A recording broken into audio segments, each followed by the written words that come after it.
First lesson के बाद दूसरा लेसन है हमारा वर्ण विचार फोनोलॉजी। वर्ण विचार, वर्ण मतलब अल्फ़ाबेट। हिंदी के अल्फ़ाबेट कौन से हैं? स्वर और व्यंजन। यह हिंदी की वर्णमाला है।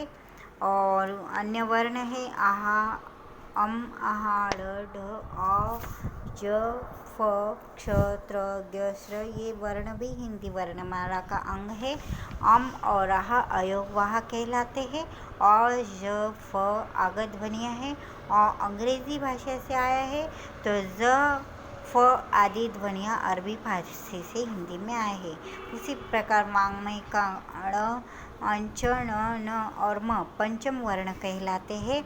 मतलब यह देखो यहाँ पर 4 क, ख, ग, च, छ, ज, झ, ट, ठ, ढ, त, थ, ध, प, फ, भ, य, र, ल, व और श, स, ह। यह 4 वर्ण हैं और इधर के 2 है ये 5वें नंबर पर है, इसीलिए यह पंचम वर्ण कहलाते हैं। और स्वर है देखो अ, आ, ई, उ, री, ए, ऐ, ओ, औ। इतने हमारे कितने स्वर है? 11। देखो 1 2 3 4 5 6 7 8 9 10 11 11 हमारे स्वर है। और व्यंजन कितने प्रकार के हैं? देखो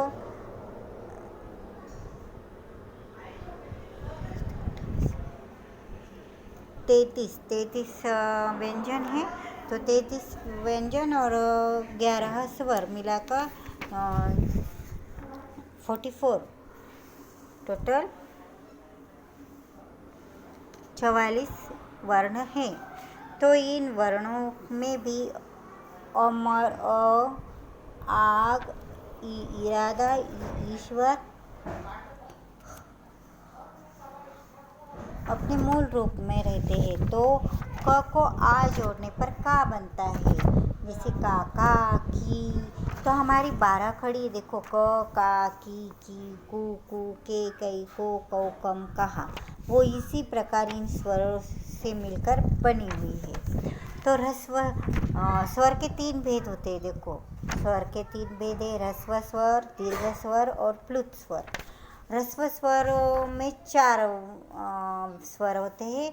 तो ह्रस्व स्वर में 4 स्वर कौन से? अ, ई, उ और री। उसके बाद दीर्घ स्वर मतलब उसके बाद आने वाला स्वर जिसे बोलने में थोड़ा दुगना समय लगता है। ह्रस्व स्वर से, पहले स्वर से दीर्घ स्वर में मतलब दूसरे स्वर में दुगुना स्वर मिलता है।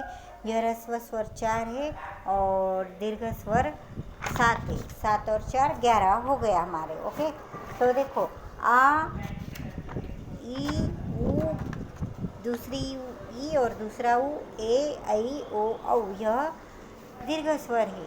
तो प्लुत स्वर कौन सा है? हमने देखे हैं 3 स्वर है, ह्रस्व, दीर्घ और प्लुत। तो प्लुत स्वर वह है जो हम इस तरह का चिन्ह ओम, मतलब ओ के बाद ओ और अ, यह 2 मिलकर जो स्वर बनता है वो होता है प्लुत स्वर, उसे कहते हैं ओम। अभी देखो अनुस्वार। अनुस्वार वह होता है जो मतलब व्यंजन के ऊपर दिया जाता है। और अनुनासिक वह स्वर है जो चंद्र बिंदु दिया जाता है। विसर्ग वह है जो ह्रस्व स्वर के खड़ी पाई के इधर 2 बिंदु दिए जाते हैं, उसे विसर्ग कहते हैं। और आगत ध्वनियाँ कौन सी है? आगत ध्वनियाँ मतलब दूसरी भाषा से आई हुई। तो ball, call, tall, hall, ball, doctor, chalk, chocolate आदि। यह क्या है? आगत ध्वनियों से बने हुए शब्द है, दूसरी भाषा से बने हुए शब्द। तो देखो अ की मात्रा बनकर हुआ क, म, र, क, ब, मूल रूप अद्र, क, अटल। अभी देखो आ का बना गा, गाना, गायक। हाँ, उसके बाद ई, पहली ची, चित्र, चिमटा। दूसरी इस प्रकार लिखते हैं, बराबर। तो जीत, जीरा। अभी दूसरी देखो चित्र पहली, जीत, जीरा दूसरी। लिखने की पद्धति देखो, पहली व्यंजन के सामने से लिखते हैं और दूसरी व्यंजन के पीछे। पहला ऊ देखो दूम, दुकान। पहला ऊ की दिशा बाएं ओर होती है और दूसरे ऊ की दिशा नीचे की ओर होती है। जैसे देखो यहाँ पर दिखा है पूरी, पूर्व। उसके बाद री, यह स्वर दिया नृत्य, नृप। उसके बाद ऋषि, ऋण, यह पहला मूल रूप है। और में, बे, बेलन, बेर। मैला, मैदा। ओ की मात्रा देखो रोटी, रोग। और लौकी, लौटना। इस तरह की इधर मूल रूप में स्वर के साथ शब्द दिए और इधर व्यंजन के साथ दिए गए हैं। इसके बाद व्यंजन देखो, क से म तक व्यंजन स्पर्श व्यंजन कहलाते हैं और स्वरों की सहायता से ही व्यंजन का उच्चारण होता है। व्यंजनों की संख्या 33 है। यह तो हमने पढ़ा ही है। देखो ये 4, 4, 8, 12, 12, 16, 16 के बाद 20, 20, 24 और ये 28, 28 और ये पंचम और देखो 29, 30, 31, 32, 33। तो क से लेकर म तक, क से लेकर म तक 33 वर्ण हैं, बराबर। यह हमने पहले ही पढ़ा था। और क से लेकर म 25 व्यंजन हैं जो स्पर्श व्यंजन कहलाते। य, र, ल और व अंतस्थ व्यंजन हैं। तो क से लेकर कहाँ तक आ गया इन्होंने? म का है हमारा, हाँ यह म। तो ये जो 4, 4, 8, 12, 16 और 20 और ये 5, 25 वर्ण कौन से हैं? म तक 25 वर्ण स्पर्श व्यंजन है। और य, र, ल, व, श यह क्या है? अंतस्थ, मतलब लास्ट वाले व्यंजन है। उसके बाद संयुक्त व्यंजन, दो भिन्न व्यंजनों के मिल से बने होते हुए संयुक्त व्यंजन। जैसे क्ष, क्ष कैसे बना है? क और श मिलकर क्ष बना है। इससे कौन से शब्द बने हैं? रक्षा, क्षमा। त कैसे बना है? त और र, त्र बना है। त्रय, चित्रकार, मित्र इत्यादि आदि। इसके बाद ज प्लस अंच बना ज्ञ, आज्ञा, विज्ञान।